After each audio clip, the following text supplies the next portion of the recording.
Glórias sejam dadas a Deus. Nós vamos continuar na nossa série de mensagens em cima do Evangelho de Mateus. Será que eu consigo terminar Mateus antes de 2045? Porque a gente ainda está no capítulo 5, mas nós vamos até o final. Nós vamos até o final, a menos, é claro, que Deus não queira que eu vá até o final, porque é Ele que manda. Mas o meu plano é esse. Então, Mateus capítulo 5, verso 8. Mateus 5, 8, o título de nossa mensagem é Bem-aventurado os limpos de coração. Bem-aventurado os limpos de coração. Nós vamos ler todo o trecho das bem-aventuranças, ok? Esse trecho aí faz parte das bem-aventuranças, que é a introdução do Sermão do Monte. Nunca se esqueça, o Sermão do Monte é um dos mais importantes sermões de Jesus. Isso aqui todo cristão tem que conhecer. É obrigado a conhecer o Sermão do Monte. Aqui está o coração da vida cristã. O que é a vida cristã? Então vamos lá. Verso 1. E Jesus, vendo a multidão, subiu ao monte e, assentando-se, aproximaram-se dele os seus discípulos. E, abrindo a sua boca, os ensinava, dizendo: Bem-aventurado os pobres em espírito, porque deles é o reino dos céus. Bem-aventurado os que choram, porque eles serão consolados. Bem-aventurados os mansos, porque eles herdarão a terra. Bem-aventurado os que têm fome e sede de justiça, porque eles serão fartos. Bem-aventurado os misericordiosos, porque eles alcançarão misericórdia. Bem-aventurado os limpos de coração, porque eles verão a Deus. Bem-aventurado os pacificadores, porque eles serão chamados filhos de Deus. Bem-aventurados que sofrem perseguição por causa da justiça, porque deles é o reino dos céus. Bem-aventurados sois vós, quando vos injuriarem, perseguirem e mentindo disserem todo mal contra vós por minha causa. Exultai e alegrai-vos, porque é grande o vosso galardão nos céus, porque assim perseguiram os profetas que foram antes de vós. Até aí, amém. O foco de nossa mensagem hoje é o verso 8. Bem-aventurados limpos de coração, porque eles verão a Deus. Em primeiro lugar, eu quero que vocês entendam que todas essas virtudes, todas essas características que Jesus declara, que são as características dos que são bem-aventurados, não são características opcionais para o cristão. São características que fazem parte do DNA de todo cristão. Ou seja, Jesus não está dizendo, se você fizer isso daqui, você vai ter essa bênção. Se fizer isso daqui, você vai ter essa bênção. Não, ele está dizendo, quem é verdadeiramente bem-aventurado, quem é verdadeiramente filho de Deus, quem é verdadeiramente anda no caminho de Jesus, no meu caminho, tem essas características. E não é nem um critério, se você for assim, aí você vai ser um filho de Deus, você vai ser o meu discípulo. Não. Se você é o meu discípulo, você é assim. Ou seja, não existem discípulos de Jesus que não querem justiça. Se alguém é contra a justiça, se alguém é injusto, como diz João lá na sua carta, ninguém vos engane. Ninguém vos engane, ele não é o que ele diz ser. Não é opcional para o cristão se ele vai ser misericordioso ou não. Essas coisas fazem parte do nosso DNA e nós precisamos desenvolvê-las e aumentá-las. Mas se nós somos cristãos, sempre estará presente. E nós vamos então hoje entender o que é ser limpo de coração. E por que é que os limpos de coração verão a Deus. Sobre isso, meus irmãos, eu quero que vocês entendam a importância, em primeiro lugar, de definir palavras biblicamente. Definir palavras biblicamente. Quando a Bíblia usa uma palavra, quando a Bíblia usa uma expressão, nós devemos entender e lembrar que existem 66 livros em que essas palavras estão sendo utilizadas e nós não temos o direito de atribuir significado às palavras que contradiz a definição da Bíblia. Então, por exemplo, lá em Gênesis 1, nós lemos que Deus, ele criava as coisas, ele definia as coisas. Ele falou, isso é o sol, essa é a lua, esse aqui é um homem, esse aqui é uma mulher, esse é um dia, esse é a noite, isso aqui é um casamento. E aí, se vocês abrirem em Mateus 19, lá em Mateus 19, os fariseus eles fizeram a seguinte pergunta: nós podemos abandonar ou deixar a nossa mulher por qualquer motivo? Ou seja, você pode chegar amanhã e falar o seguinte, tomei 2 decisões. Número 1, eu vou passar a usar essa camisa xadrez aqui e essa camisa amarela eu vou jogar fora. E número 2, eu estou indo embora, eu não quero mais ser casado contigo, porque eu acho que o seu feijão não é gostoso. Será que o homem pode fazer isso? Largar sua mulher como se fosse trocando de camisa? Jesus disse que não. Aí Jesus, ele disse que só em determinadas circunstâncias é que o divórcio é permitido. Não por qualquer motivo, como os fariseus, deturpando a escritura, ensinavam. E aí, quando Jesus vai explicar por quê, ele vai falar, porque lá no princípio, em Gênesis 1 e 2, existe uma definição de casamento, e o casamento é assim. O casamento, ele é assim. Ou seja, Jesus não permitiu que os fariseus redefinissem as coisas. Eles falassem, não, casamento é tipo trocar de roupa, você está com uma, daqui a pouco está com outra, e está com outra. Jesus não permitiu a redefinição de casamento. Então, nunca se esqueçam que não é suficiente você ouvir uma palavra. Eu ouvi a palavra amor, eu ouvi a palavra fé. O que é fé? Fé é o que eu sinto quando eu vou lá, eu jogo na loteria, e eu vou ser rico, eu raspo assim o negócio, e eu boto o número lá, eu tenho fé que eu vou ganhar. Joga uma fezinha, né? Ou então, quando chega no final do ano, eu viajo para o Rio de Janeiro, e eu jogo flores no mar, para dizer agora Iemanjá vai me abençoar, porque eu estou de branco, e eu estou jogando flores. E isso é fé, para mim isso é fé. Bom, pode ser fé para você, pode ser amor para você, essas coisas, mas a pergunta é assim que Jesus definiu fé? É assim que as pessoas que andavam com Jesus explicaram que é fé? É assim que os profetas explicaram que é fé? Não, porque fé na Bíblia não é acreditar em qualquer coisa. Fé na Bíblia não é acreditar tudo que vem na minha cabeça, eu tive um sentimento, isso é fé. Não, fé na Bíblia é confiar em uma pessoa que é o Deus vivo e verdadeiro e em seu Filho Jesus. Então, se não existe confiança em Jesus Cristo, por mais que você ache que tem fé, à luz da Bíblia, não é fé.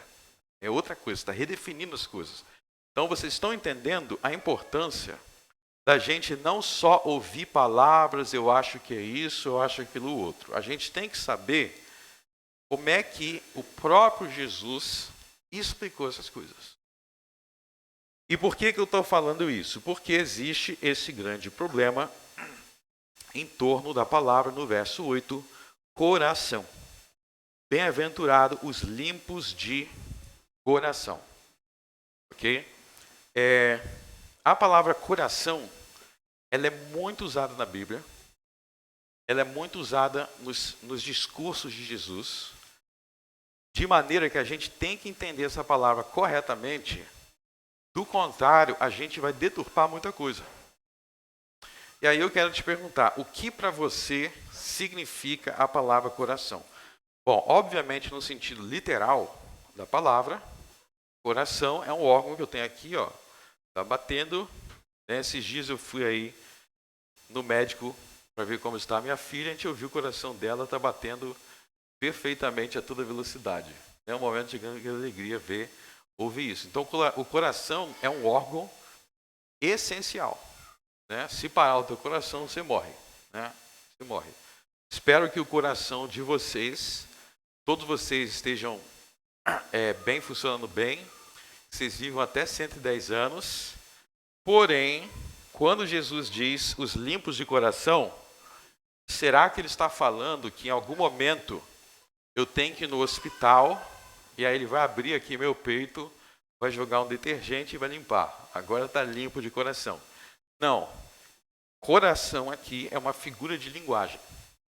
É uma figura de linguagem. É como quando o livro de Provérbios fala dos olhos puros. Né? Aí eu olho no meu espelho, está puro, está branquinho. Se estiver meio amarelado... Não, os olhos aí é o quê? Uma figura de linguagem. Está falando da forma de você enxergar as coisas. É aí que eu quero que vocês entendam que essa figura de linguagem, coração, isso é muito importante para vocês entenderem a Bíblia. Nunca se esqueça que eu vou explicar agora. Pelo amor de Deus. Na nossa cultura brasileira 2022, coração é usado como sinônimo de sentimento e é diferenciado da cabeça. Então as pessoas falam assim, ó, eu entendo com a minha cabeça, mas não entra no meu coração. Eu entendo o que essa pessoa está falando. Essa pessoa está falando que ela entende racionalmente, mas que ela não está sentindo, não consegue sentir. Ela tem que sentir. Ok, eu entendo isso. Só que quando você for ler a Bíblia, não é esse o significado de coração. Na Bíblia, coração não significa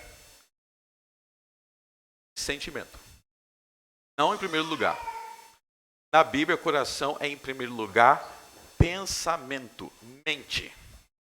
Quando a Bíblia fala de coração, está falando da mente, dos pensamentos. Por que isso é importante? Porque se você achar que coração é em primeiro lugar o sentimento, você vai ter uma fé sentimentalista e não uma fé racional.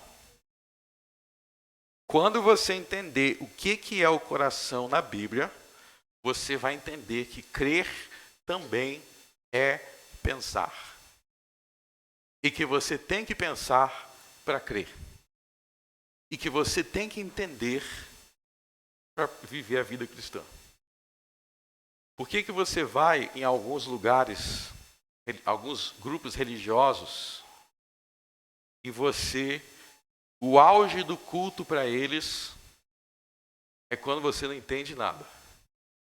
Quanto mais confuso, quanto mais doido, é porque está mais no espírito. Negativo.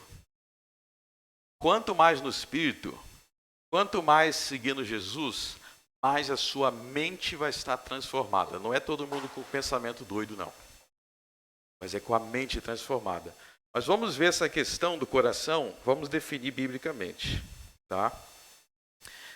Eu vou mostrar vários textos para vocês, mas vamos voltar lá no livro de Gênesis. Vamos voltar para o livro de Gênesis. Gênesis capítulo 6.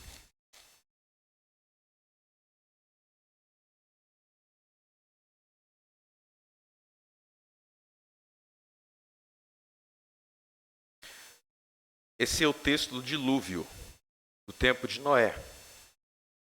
Gênesis 6, verso 5.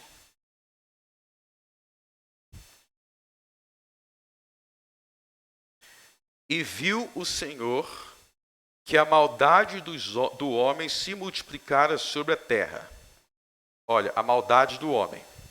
Agora, olha só como o texto vai definir essa maldade. Que toda a imaginação dos pensamentos do seu coração era só má continuamente. Então você vê que o que vem do coração aí? A imaginação dos pensamentos. Você está vendo que ele está atribuindo os pensamentos ao coração. É uma figura de linguagem. Abram em Gênesis 9. Quer dizer, Gênesis 8, 21. E o Senhor sentiu o suave cheiro, e o Senhor disse em seu coração. O que quer dizer disse em seu coração? Quer dizer pensou. Não quer dizer sentiu, quer dizer pensou. O Senhor disse Quando você pensa, você está falando na sua mente, no seu pensamento. Disse em seu coração: não tornarei mais a amaldiçoar a terra por causa do homem, porque a imaginação do coração do homem é má desde a sua meninice. Olha só, o que tem no coração? Tem imaginação, pensamentos. Está vendo? Eu poderia citar aqui literalmente centenas de passagens. Sempre que você lê a Bíblia, você vê a palavra coração, presta atenção no contexto que ele está falando de pensamento. Pulem para Mateus. Vamos ver agora as palavras de Cristo. Mateus capítulo 15.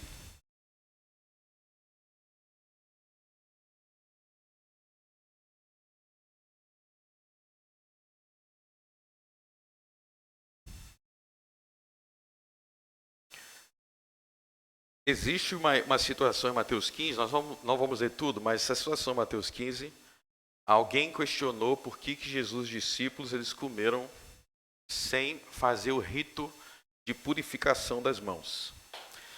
E aí Jesus disse que ele não precisaria fazer um rito religioso de purificação das mãos para comer, porque o que contamina o homem não é o que entra pela boca. Jesus vai falar, o que contamina não é o que vem de fora, mas é o que vem de dentro. Olha só o que Jesus diz no verso 15. Pedro respondendo disse: explica-nos essa parábola. Jesus, porém, disse: até vós mesmos estáis sem entender? Ainda não compreendeis que tudo que entra pela boca desce para o ventre e é lançado fora no esgoto? Mas o que sai da boca procede do coração, e isso contamina o homem. Porque do coração procedem o quê? Os maus pensamentos. Está vendo? Os maus pensamentos procedem do coração. Então o coração é o quê? É a mente. Ele vai dar outras coisas. Ele vai dizer, mortes, adultérios, fornicação, furto, falso testemunho e blasfêmias. São estas coisas que contaminam o homem, mas comer sem lavar as mãos, isso não contamina o homem. Porque se você chegar em casa agora e comer o seu arroz com feijão sem lavar as mãos, isso não é pecado. Não é pecado. Isso não vai levar você a pecar. Aí você fala assim, aí, e a minha higiene? Aí outro assunto. Mas não é o que contamina você para o pecado. Eles tinham rito. E tinha que, hoje em dia, sabe, já viram a água benta? Mais ou menos assim, tem que jogar essa água, agora você está purificado. Era mais ou menos isso daí, tá? Bom, vamos ver aqui. Aqui Jesus está ensinando como que funciona o pecado. Se vocês prestarem atenção nessa lista aí do verso 19, Jesus está citando os 10 mandamentos. Morte é o 6º mandamento, adultério e fornicação é o 7º, furto é o 8º, falso testemunho é o 9º. Então perceba que é na ordem. 6º, 7º, 8º, 9º, falso testemunho e blasfêmia, 9º mandamento. Blasfêmia é mentir sobre Deus. Então, Jesus ele está explicando como é que funciona a quebra dos 10 mandamentos. Às vezes as pessoas perguntam, pastor, por que a gente precisa saber dos 10 mandamentos? Porque Jesus ensinou. Está aí um exemplo. Várias vezes Jesus ensina sobre os 10 mandamentos. Mas aqui Jesus está ensinando como que os mandamentos de Deus são quebrados. Jesus diz que tem 3 etapas principais. Começa no coração, vai para a boca e vai em atitude concreta. Ou seja, primeiro você pensa, depois você fala e por fim você consuma aquilo, se torna uma obra consumada. Pode ver que todos os mandamentos são quebrados dessas 3 maneiras. Então, por exemplo, como é que funciona o adultério? Primeiro, existem os pensamentos adúlteros que vão entrando. Depois, as palavras adúlteras. E por fim, existe a consumação. Então, o que Jesus está dizendo aqui, ensinando sobre coração, ele está dizendo que o coração, ou seja, a mente, os pensamentos, são a origem do mal. O mal começa nos pensamentos. E é o que Moisés ensinou desde Gênesis. Se vocês lerem Gênesis 3, Você teve uma conversa com a serpente e a mulher. Qual foi a decisão da mulher? Ela começou a pensar. Essa serpente, eu acho que o que ela está dizendo é verdade. Eu acho que realmente tem que comer desse fruto. Eu acho que Deus é muito proibicionista. Se eu comer desse fruto, eu vou ser igual a Deus. Tudo começa no pensamento. E como é que a Bíblia chama de a mente? A Bíblia chama de coração. Então, quando a Bíblia fala sobre coração, seja coração puro ou coração sujo, está falando do pensamento, da sua forma de pensar, da sua forma de enxergar, da sua forma de raciocinar. O que na sua mente você aceita como verdade, o que na sua mente você diz que é mentira, o que na sua mente você aceita como correto, como incorreto. A guerra é, em primeiro lugar, uma guerra no coração. Abram em Efésios capítulo 4, carta de Paulo aos Efésios, capítulo 4.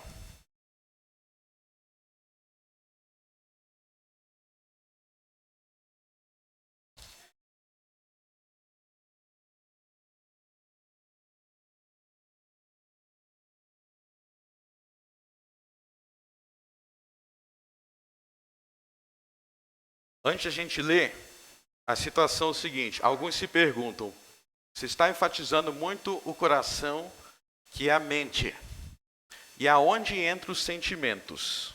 Isso que é muito importante você entender. A questão não é que os sentimentos não são importantes, mas é que a Bíblia mostra é que os sentimentos sempre seguem os pensamentos. É como se fosse um trem. Aí tem aquele lá de frente que vai guiando todos. Você sente como você sente, porque você pensa como você pensa.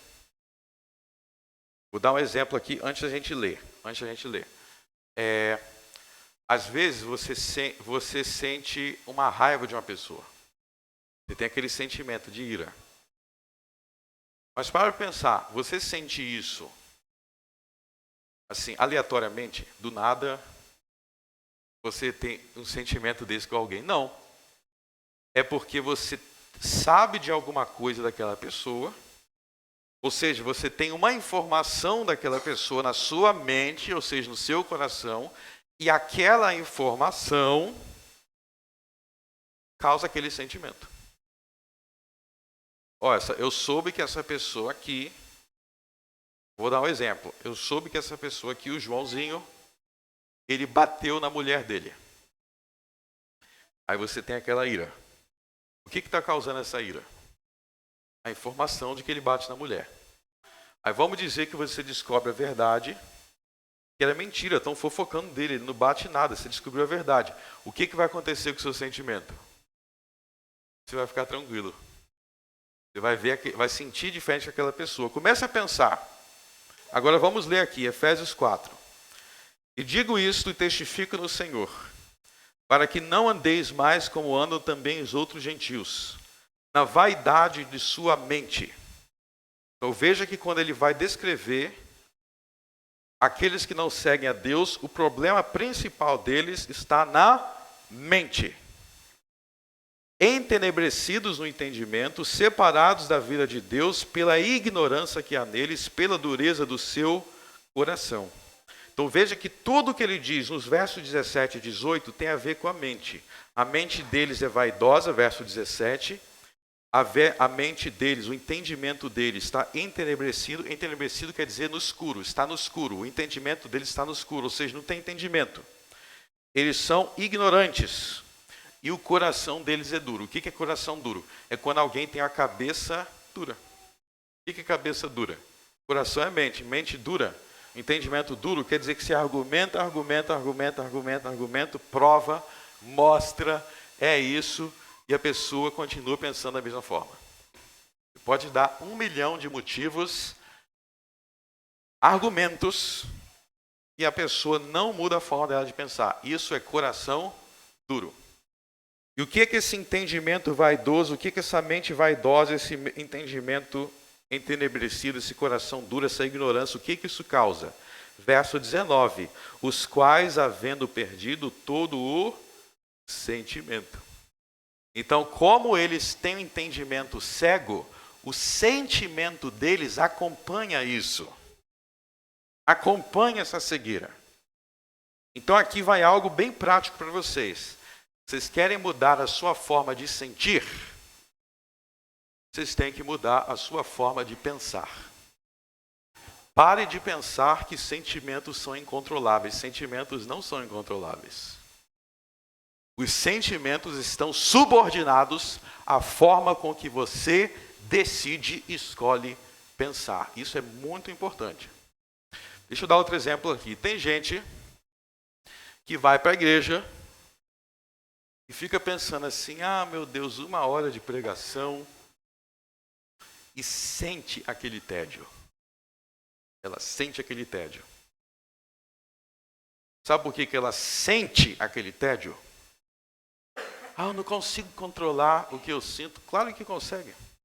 Você sente o tédio porque você não entende, coração, você não entende o quanto que isso pode mudar a sua vida. No dia que você entender, aceitar na sua mente o quanto que isso muda a sua vida, aí você para de sentir tédio. Aí você passa a se emocionar. Porque você entendeu o quanto muda a sua vida. Você entendeu. E por isso você sente. Então você tem controle sobre os seus sentimentos. Como? Mudando o seu entendimento. Não tem como mudar os sentimentos de forma direta. Porque o sentimento está acoplado a um entendimento. Se você sente raiva de alguém, se você sente ira de alguém, se alguém te deixa feliz, te deixa triste, te deixa esperançoso, alguma coisa no seu coração precisa mudar ou explica aquele sentimento. Todos os sentimentos podem ser explicados por pensamentos, que é o coração. É isso que Jesus ensinou. Jesus ensinou que tudo começa, não quer dizer que é só. Começa no coração. É assim que o homem é. Tem gente que, vou dar alguns outros exemplos bem práticos de igreja mesmo, igreja. Tem gente assim que chega e fala, eu queria cantar Sabor de Mel da Damares Alves. Aí você fica cantando Salmo 6. E ela fala assim, eu não sinto aquilo lá, igual eu sentia. Sabe por que você não sente igual você sentia? Porque tua cabeça estava entenebrecida. Você tem um problema de ignorância. No dia que você entender como que Jesus tratava essas músicas, no dia que você entender como Maria, como João, você aceitar no seu coração que era assim, os seus sentimentos começam a mudar. Começam a mudar. E tem coisa que você ficava emocionado. Tem gente que fala para mim, pastor, eu dava cambalhota na igreja. De emoção. Você passa a ficar com raiva de si mesmo. Porque você entendeu que aquilo não era verdade. Se vocês entenderem isso que eu estou te explicando, do coração, que Jesus explicou sobre o coração, você vai ganhar poder, muita coisa. Às vezes você pensa assim, eu não consigo fazer isso, eu não consigo fazer aquilo, eu vou para o trabalho, não consigo ter motivação, eu me sinto isso, me sinto aquilo outro, me sinto aquilo outro. Aí você começa a falar como se você não tivesse esperança para você. É simples. Ouça Jesus. Mude a sua mente. Mude a sua forma de pensar sobre aquilo. Aceite que a sua cabeça está errada. O primeiro passo é falar, minha forma de pensar está errada, eu sou maluco. Passo número 1, o meu pensamento é doido. Quem aqui já foi, que eu já sentei para repreender Para exortar, você sabe que uma frase que eu falo muito é: você é doido. Sua cabeça, essa forma de pensar, tem gente que fala assim: eu não consigo. Graças a Deus, isso aqui não é uma igreja de gente que não gosta de trabalhar. Mas tem gente: eu não consigo trabalhar. Não consigo. Né? O que você queria fazer? Ficar só vendo Netflix e jogando videogame. Sai desse sofá, seu vagabundo. Sabe como é que você começa? Não, mas realmente tem gente que tem essa sensação: não consigo fazer nada. Né? Engraçado, não consegue fazer nada só de útil. Se for besteira, consegue. É porque tem a cabeça de azeitona. É isso que Paulo falou quando ele escreveu aqui, dureza de coração. Você tem que mudar a sua forma de pensar. Então tira essa cabeça de azeitona e começa a pensar assim: ninguém é obrigado a ficar me dando dinheiro sem eu querer trabalhar, não estou interessado. Tem gente que não quer trabalhar. Não é porque não tem oportunidade, não, porque não quer. Estou dando um exemplo.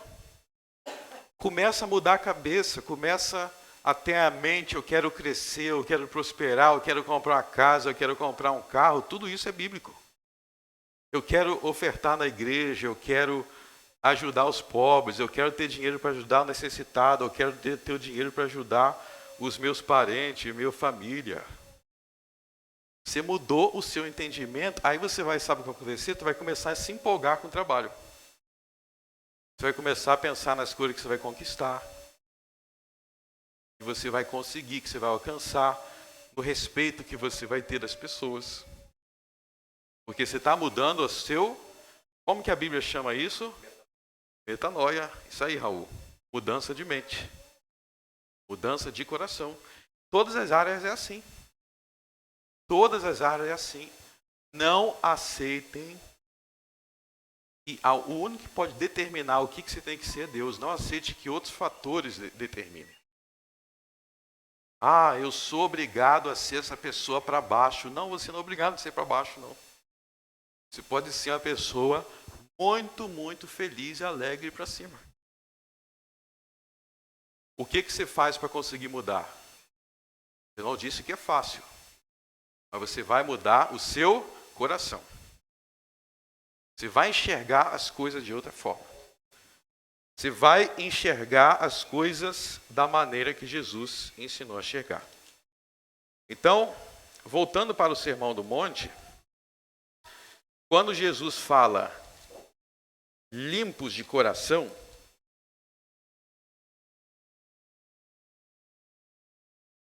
quer dizer que você, verso 8, quer dizer que você vai fazer uma faxina na sua forma de pensar. Quer dizer que você vai sentar e você vai falar assim: realmente tem muita coisa que eu penso que é coisa de doido, que não tem explicação nenhuma, que se eu for contar para outra pessoa, ninguém entende, mas eu aceito que Deus me ensine o certo. E eu aceito as pessoas que Deus for usar para me ensinar o certo. Aí vai aparecer eu, vai aparecer teus familiares, vai aparecer teus amigos te orientando. Você vai estar aberto, você vai ler a Escritura, você vai ler Provérbios, vai raciocinar, você vai aceitar que as coisas são como Deus diz que são. Isso é limpar o coração. Isso é ser limpo de coração. Eu vou dar aqui alguns exemplos práticos à luz dos 10 mandamentos. Como eu já expliquei, o Sermão do Monte tem um grande foco nos 10 mandamentos, por isso que eu estou querendo já introduzir isso. Mas limpo de coração. Vamos pensar em cada um dos mandamentos. Primeiro mandamento. O primeiro mandamento é: não terás outros deuses diante de mim. Quer dizer que, como é que a gente limpa o nosso coração em relação ao primeiro mandamento? É o mais básico de todos. É quando você para de acreditar em falsos deuses. Você não acredita mais em orixás. Você não acredita mais que os santos são onipresentes, que estão ouvindo todas as suas orações. Como tem algumas pessoas que creem, né? Por exemplo, a pessoa vai e roga a São Pedro. Uma pergunta muito simples. São Pedro, um grande homem de Deus, São Pedro foi um grande homem de Deus. Muito maior do que eu. Eu, comparado com São Pedro, sou a unhazinha dele que Jesus lavou no dia da Páscoa. Eu não sou nada comparado a ele. Porque ele escreveu livros da Bíblia. Escreveu livros da Bíblia. Não tem problema nenhum nós reconhecemos quem é mais importante do que nós. Não tem problema nenhum. Agora, uma coisa que vocês têm que saber. Pedro não é onisciente. Então, como é que está você aqui, João na Europa, Francisco na China, e ele está ouvindo a oração de todo mundo? Ele é Deus? Para ouvir todo mundo? Só tem um na Bíblia que ouve todo mundo, que é Deus. Então, eu posso reconhecer que ele é maior do que eu. Agora, Jesus é infinitamente maior do que Pedro. Como disse João Batista, eu não sou digno nem de desatar as sandálias. Jesus é infinitamente maior e só Deus é onisciente. Quando você aceita isso, você está limpando o seu coração no primeiro mandamento. Você está reconhecendo que só Deus é Deus. Só Deus é todo-poderoso, só Deus é onisciente, só Deus atende as orações. Só Deus é Deus. Você está purificando o teu coração. Quando você confia em Deus, quando você fala, não, Deus é Deus, Ele faz, Ele acontece. Eu tenho fé, eu confio nele. Isso é limpar o seu entendimento. Limpar o seu entendimento do seu coração. Em relação ao primeiro mandamento. Qual é a sujeira do primeiro, contra o primeiro mandamento que existe? Quando você acredita em um monte de coisa, quando Deus fala uma coisa na Bíblia você não quer saber. Quando Deus manda confiar, você não está nem aí, você não confia. Clama por todos os santos, clama por orixá, clama por isso, clama por aquilo. Sujeira. Seu pensamento está sujo. É um dos motivos para estudar sobre a Trindade. Você quer purificar o seu coração em relação ao primeiro mandamento, você tem que estudar sobre a Trindade, quem é Deus, o Pai, o Filho e o Espírito Santo. Você tem que estudar sobre os atributos de Deus, o que é Deus ser onisciente, onipresente, onipotente. E você tem que confiar nesse Deus. O que adianta você dizer, ó, Deus é onipotente, Ele faz todas as coisas, mas você não confia. Ele sabe de todas as coisas, mas você não confia. Então tudo isso é limpar o coração. Né? Em relação ao segundo mandamento. Segundo mandamento, não farás para ti imagem de escultura, nem alguma semelhança do que há em cima nos céus, nem embaixo na terra, nem nas águas debaixo da terra. Não se encurvarás perante ela. Eu já me encurvei perante estátuas na minha vida. Mas eu purifiquei meu entendimento e eu não purifico mais, não me curvo mais. E outra coisa, eu me esforço para não pensar em Jesus de acordo com as imagens. Você fala para mim, Jesus, eu não penso igual nas imagens. Eu penso em outras coisas. Por quê? Porque eu purifico o meu pensamento. Não deixe... deixa eu dar um exemplo aqui para vocês, tá? Pense em Jesus crucificado. Sabe? Esse pensamento é o coração, não é? Agora você tem que limpar o seu coração, porque muita gente, quando pensa em Jesus crucificado, pensa no sanguinho aqui, tem um pouquinho de sangue aqui, tem um pouquinho de sangue aqui, e tem um pouquinho nos pés. Completamente errado. Como é que eu sei que é errado? Porque a Bíblia diz que ele estava desfigurado, mais do que qualquer outro filho dos homens. Jesus, a Bíblia diz que estava completamente desfigurado na cruz, completamente ensanguentado, cheio de ferida, carne aberta e jorrando sangue, carne viva aberta jorrando sangue. E na frente dele estava a mãe dele, desesperada, gritando, se for o que a Bíblia descreve. E o apóstolo João. Estava Maria e João lá. E aí as pessoas vêm fazer uma estátua que tem um pouquinho. Mas isso aqui, foi assim a crucificação. Aí você fica pensando que é assim. Só que se eu pensar que é assim, eu vou estar pensando não de forma bíblica, mas de acordo com as imagens. Eu penso na crucificação de Jesus. Imagina o seguinte: alguém pegou uma coroa de espinho e enfiou na tua cabeça. Você acha que vai ter um sanguezinho aqui? Uma coroa de espinhos enfiado na tua cabeça. Isso é só a coroa de espinhos. Como que você acha que estava a cabeça dele? Carne aberta, viva, jorrando sangue. Não venha com essas pinturas baratas, não. Eu penso em Jesus da maneira que a Bíblia me conduz a pensar.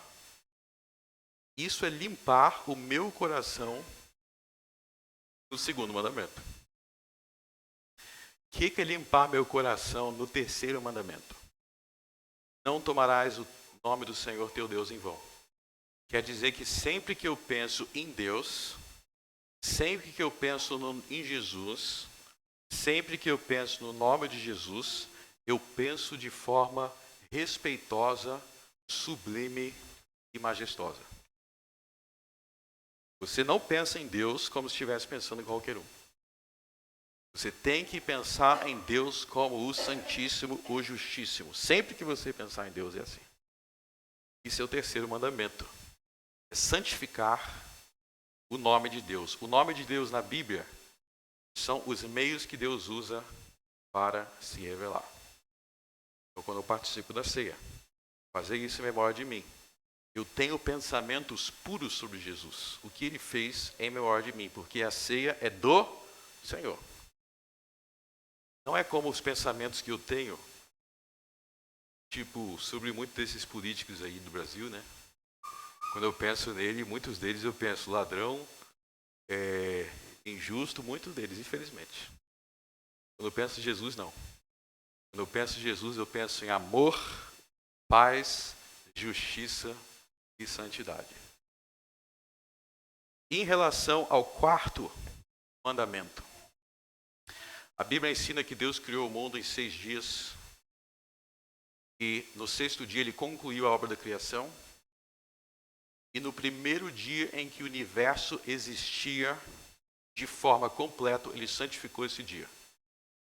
E a Bíblia diz que no Novo Testamento, Jesus, para salvar a sua criação, para recriar todas as coisas, ele descansou da sua obra no domingo. Ele terminou de nos salvar e ele descansou da sua obra salvífica no domingo, no primeiro dia da semana.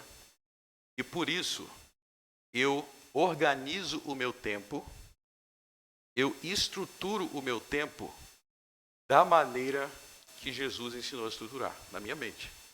Então, na minha mente, o primeiro dia da semana é o dia mais importante da semana, porque é o dia que Jesus ressuscitou dos mortos. Eu purifico o meu coração tratando o dia que Jesus ressuscitou como mais importante. E por isso, independentemente da cidade que eu estiver, do país que eu estiver, do estado que eu estiver, se eu estiver de férias passeando, quando chegar no domingo eu vou para a igreja. Porque eu santifico este dia. Ou seja, a minha forma de enxergar o tempo, de enxergar os meus horários, as minhas atividades, não é girando em torno do meu umbigo. Falando assim, eu faço o que eu quiser na hora que eu quiser. Não, em primeiro lugar, eu busco a Deus em primeiro lugar. E as outras coisas eu faço depois. Eu estou dando prioridade ao que é prioridade, tanto na semana, no início da semana, no domingo e nos outros dias. Isso é purificar o meu coração em relação ao quarto mandamento. Em relação ao quinto mandamento, honrar os meus pais. Eu devo pensar nos meus pais da maneira que a Bíblia ensina a pensar. Vocês sabiam que a Bíblia a Bíblia diz que devemos ter amor. Algum tipo de amor por todas as pessoas vai ter, mas a Bíblia não ensina a amar todos igualmente. Por que a Bíblia não ensina a amar todos igualmente? Por exemplo, eu amo a Simone Vargas Brito mais do que qualquer outra mulher. Por quê? Porque ela é uma só carne comigo. Eu amo todas as mulheres igualmente, seria uma perversão se eu fizesse isso. Eu não amo todas as pessoas igualmente. Tem a minha esposa e tem outras mulheres. Vocês estão entendendo? Se você tem filho, você tem que amar os seus filhos igualmente com todo mundo. Com o dono do bar da sua esquina, você vai amar o seu filho igual a ele. Não, o seu filho você ama mais.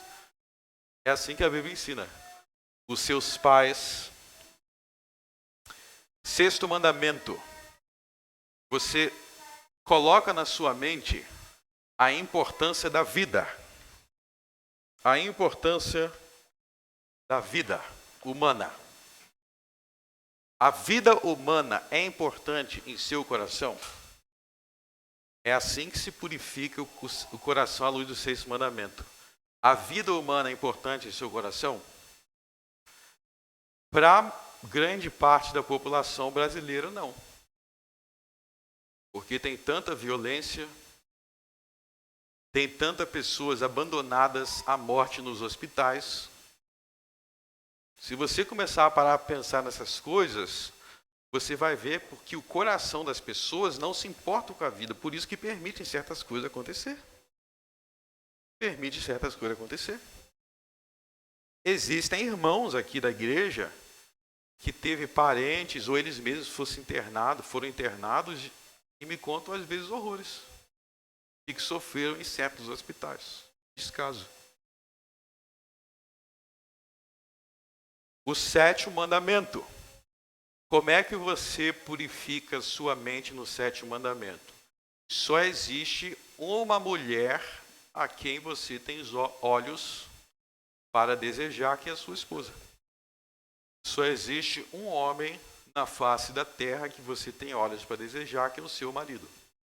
Todos os outros, você vai se esforçar para que para você não existam, no sentido de que seu marido ou sua mulher existem. É purificar a mente. E essa purificação da mente vai ter que combater diversas ideias malucas que você aprendeu na cultura brasileira. A cultura brasileira ensina, e você que é homem, você tem que ter mulheres na rua também. Eu estava uma vez conversando com uma pessoa que o pai dessa pessoa se converteu, foi para a igreja. E a mulher dele, isso é uma conversa que eu tive lá no Nordeste, no estado do Maranhão, um dos estados mais pobres do Brasil. Se você começar a conversar com as pessoas, você vai entender porque muitas vezes é tão pobre. A cabeça das pessoas cria uma sociedade assim. Mas aí, o marido se converteu e a mulher não gostava, queria ir para a igreja. E a mulher falou assim: marido, você virou... Eu não vou falar aqui a palavra que ela falou, porque era um palavrão. Mas você virou um homossexual. Porque tu não vai mais pro bar e tu não tem amante. E chamou o marido de homossexual por não ter amante. E todo homem é assim. Todo homem, macho mesmo, tem mulher na rua. Não era ele que pensava assim, ele queria ir para a igreja. A esposa dele disse: sai da igreja, vai pro bar que tu tá ficando muito gay. Sabia que tem lugar que as pessoas pensam assim no Brasil? Tem lugar que é assim. Se tu for... Olha, eu já tive em vários lugares. Eu te conto, eu ouço muita coisa. E ao nosso redor também, muita gente pensa assim. E às vezes vai para a igreja e continua tendo aquele pensamento. A mulher não é alguém para ser respeitada. A mulher é um objeto a ser usado. A mulher não é alguém para conversar.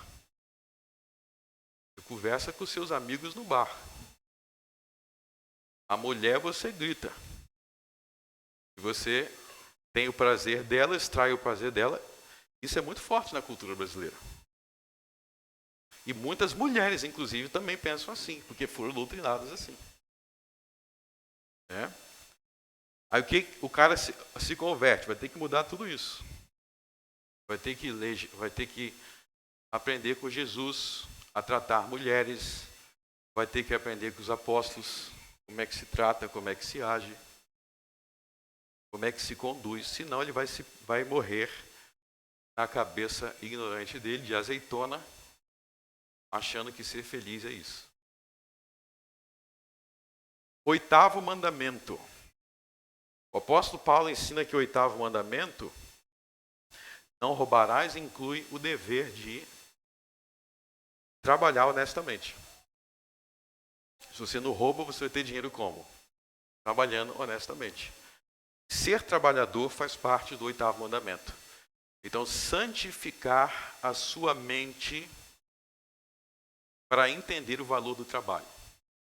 Isso é limpar o coração do 8º mandamento. É santificar a sua mente para entender o valor do trabalho. 9º mandamento, aprender que ser mentiroso e passar a perna às pessoas nunca vai te levar a nada. E não dirás falsos testemunhas, contra ser enrolado, contra ser mentiroso. Tem gente que mente que nem sente mais. E veja bem, ela tem na cabeça dela que não tem problema. Não tem problema. Que se for para se dar bem, que se for para crescer, não tem problema dar uma rasteirinha em alguém. O 10º mandamento, não cobiçarás, é você entender que se alguém tem uma casa maior do que você, se alguém tem um salário maior, se alguém tem uma família mais bonita, você não tem o direito de sentir inveja nem raiva dessa pessoa. Você tem que conquistar as suas próprias coisas com seu esforço. Ah, mas a casa daquela pessoa é melhor. Ou ela teve mais oportunidades. Se você sentir um pinguinho de ira, 10º mandamento, você tem que purificar o seu coração. Você tem que poder ir na casa de alguém. Se essa casa for mais bonita, você se sente alegria pela pessoa. E se eu quiser ter um carro tão bonito, alguma coisa, qualquer coisa, eu vou correr atrás, eu vou batalhar. E eu vou me alegrar com quem tem, e quando eu tiver, amém também. Isso é o 10º mandamento. Então vocês estão vendo que cada um dos mandamentos, a gente vai explorar eles no Sermão do Monte, mas cada um nos ensina o quê? Uma nova forma de pensar. Uma nova forma de raciocinar. E quando nós mudamos a nossa forma de pensar, quando nós nos tornamos limpos de coração, aí sim, você vai conseguir ver a Deus. Bem-aventurados limpos de coração, porque eles verão a Deus. Deus está na pureza. Deus está na limpeza. Deus não está na perversidade. Deus não olha aparências exteriores, Deus olha o coração. Ou seja, Deus olha o que você pensa. Deus olha suas verdadeiras intenções. Eu estou vendo o seu sorriso, eu estou vendo a sua simpatia, mas só Deus sabe se por dentro você é limpo ou se você é podre. E para finalizar, eu quero ler Mateus 23. O que o Senhor Jesus disse contra os fariseus.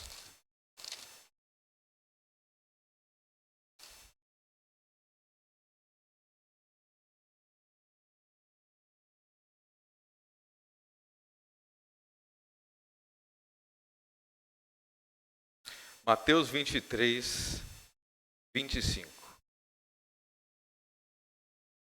Ai de vós, escribas e fariseus, hipócritas, pois que limpais o exterior do copo e do prato, mas o interior está cheio de rapina e de intemperança. Fariseu cego, limpa primeiro o interior do copo e do prato, para que também o exterior fique limpo. Ai de vós, escribas e fariseus hipócritas, pois que sois semelhante aos sepulcros caiados, que por fora realmente parecem formosos, mas interiormente estão cheios de ossos mortos e de toda a imundícia. Então Jesus está falando contra a doutrina dos escribas e fariseus, que é uma doutrina que se preocupa com o exterior e não com o coração. Por isso que eu me preocupo, não só com o seu exterior, mas com a maneira que você pensa. Toda semana aqui eu me esforço para limpar o seu pensamento. Como é que a gente limpa o nosso pensamento? Pela palavra de Deus. Por isso que onde a palavra de Deus é ignorada, como os fariseus ignoravam, aí pode ser limpo por fora, mas não vai ser por dentro. Vamos orar. Altíssimo Deus, graças te dou por Jesus Cristo, nosso Senhor, que nós venhamos ser limpos no interior e no exterior. Nós venhamos ser limpos de coração. Mude, Senhor, a nossa forma de pensar. Mude a nossa forma, as nossas imaginações. Mude a nossa forma de enxergar a nós mesmos e ao nosso próximo. Tire, Senhor, tudo que não te agrada do nosso interior e faça novo. No nome de Cristo eu oro. Amém.